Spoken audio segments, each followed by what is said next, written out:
Hello friends, क्या तुमने कभी सोचा है कि डॉक्टर्स कैसे पता लगाते हैं कि किस जगह पे कौन सी डिजीज़ प्रेवलेंट है, कौन सी नहीं, किन लोगों में प्रेवलेंट है, किन लोगों में नहीं? तो इसका आंसर है एपिडेमियोलॉजी। वो लोग असल में एपिडेमियोलॉजी का यूज़ कर रहे होते हैं। अब एपिडेमियोलॉजी वर्ड जो है, इसका ओरिजिन कहाँ से हुआ? एपिडेमियोलॉजी वर्ड का ओरिजिन 3 ग्रीक वर्ड्स से मिलके हुआ है। कौन से हैं वो? AP, demos and logos. AP का मतलब क्या होता है? एपी का मतलब होता है अमोंग। डेमोस, डेमोस का मतलब पीपल और पॉपुलेशन। लोगोस, लोगोस का मतलब टू स्टडी। तो कंबाइंड मीनिंग क्या बना इस वर्ड का? Study of disease among population. अब मतलब तो समझ लिया, इसका डेफिनेशन क्या है, असल में क्या है एपिडेमियोलॉजी? What is epidemiology?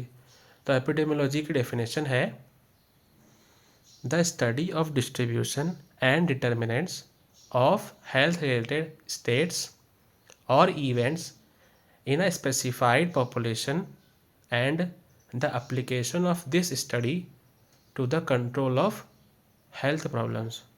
क्या मतलब बना इनका? यह एक स्टडी है जिसमें हम हेल्थ रिलेटेड इवेंट्स के या डिजीज़ के डिस्ट्रीब्यूशन और डिटर्मिनेंट्स को समझते हैं एक स्पेसिफाइड पॉपुलेशन में, और उसे यूज़ करके हेल्थ प्रॉब्लम्स को कंट्रोल भी करते हैं। अब इस डेफिनेशन के अंदर 3 की पॉइंट्स है जिसे याद रखना बहुत ज़रूरी है। क्या है वो 3 की पॉइंट्स?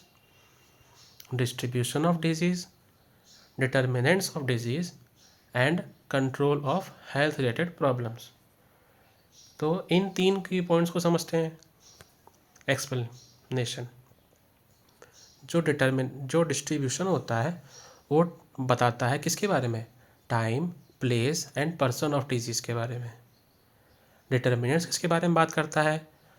ये बात करता है why and how of disease, मतलब डिजीज़ क्यों हो रही है और डिजीज़ कैसे हो रही है। और कंट्रोल जो है वो क्या बताता है?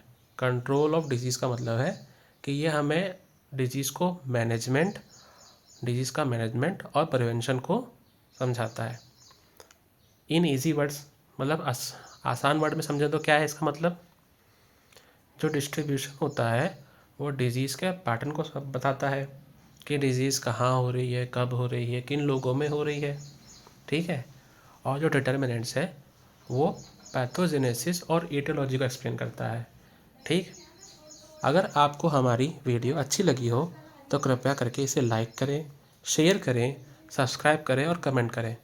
Thank you.